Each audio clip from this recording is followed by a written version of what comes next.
A lot of people are wondering what's going to happen if Bernie Sanders is not the Democratic candidate. What happens to the political revolution that he's talking about? Well, I have a proposal.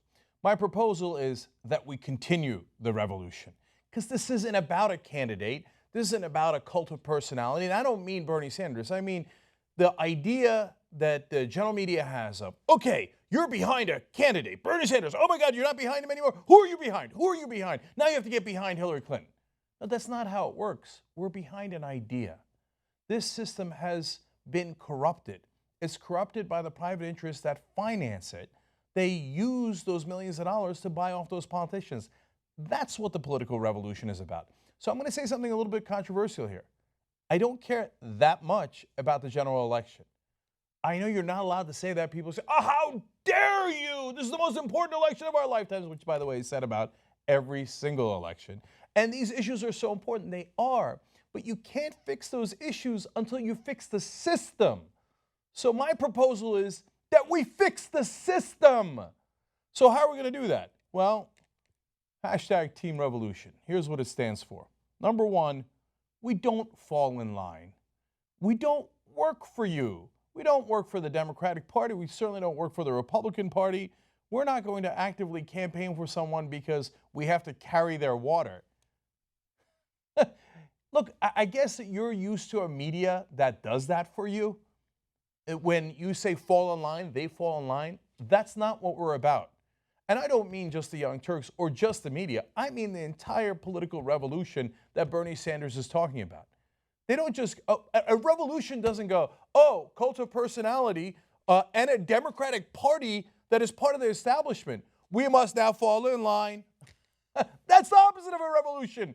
We're trying to break that line. Okay. So your idea is fundamentally wrong, that we need to be part of some Democratic Party machine or apparatus.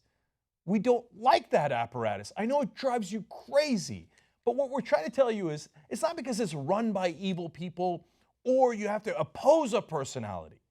No, the point is that if you are taking millions of dollars from donors, you work for those donors. We can't stand that system. We are not going to help that system. We are going to defeat that system. Which brings me to point number two. We fight for principles, not candidates. So if you are waiting for us to come to you because you have been chosen as the right candidate, you've got it exactly backwards. You have to come to the right ideas. So if Hillary Clinton says, okay, I'm not going to do anything to fix the system, as an example, I'm not going to get money out of politics. And by the way, I haven't really heard any proposals she has on that front. But you need to come support me because I'm better than Donald Trump. No, I don't need to do anything. Now, that doesn't mean I'm for Donald Trump. I just told you I care about fixing the system. Right now, unfortunately, I'm fairly certain Donald Trump would do nothing to fix the system. And Hillary Clinton, at this point, has not convinced us that she would do anything to fix the system either.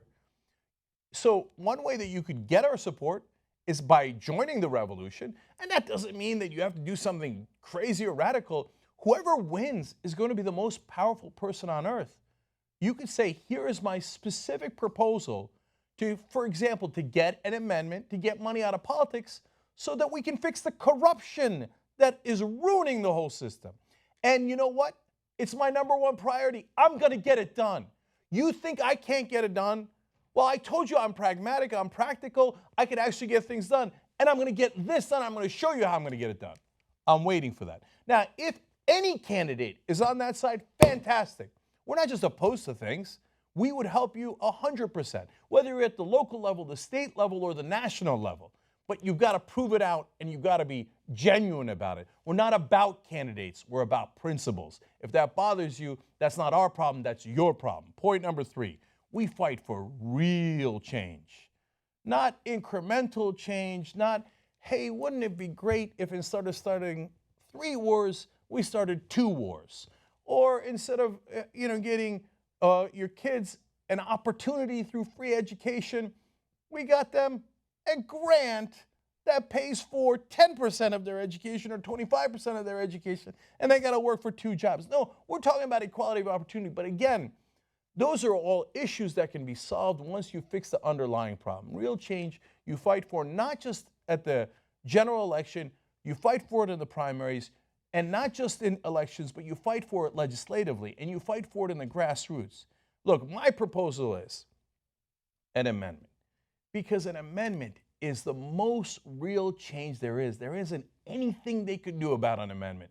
There isn't anything Congress can do about an amendment. There isn't anything the Supreme Court can do about an amendment. If we say in an amendment, the money is no longer going to finance all of your elections, that is the end of the question.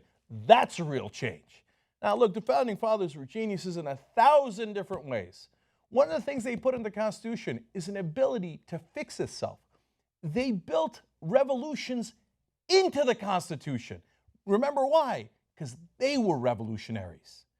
And they knew that if you don't allow for a way to fix the system through the Constitution you've set up, there's going to be a different way to fix the system.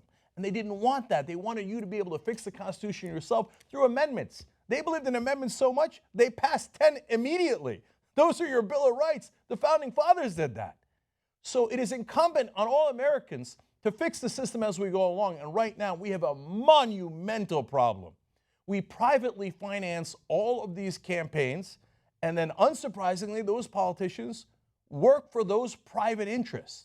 We need public financing of every single election in America, because those representatives need to represent us. And if we're not signing the checks, they're going to work for the people who are signing the checks. And those are those private interests. We can't have it. We need real change in America. And look, I think the way you do that is through a convention. Everybody's got a different way to do it. But this Congress, when they give you weak sauce and pretend that they're going to do something based on a little bit of disclosure, these are some of the people that are bribing us. Not good enough. Publicly finance all elections. Put it in an amendment. By the way, you know what? Corporations are not human beings, and no one outside of Washington, D.C. or New York thinks they are. There's not a single American who thinks, yes, of course, corporations are human beings and they should have the constitutional rights of human beings. No, those corporations are buying politicians. If you think the politicians are corrupt, who do you think corrupted them?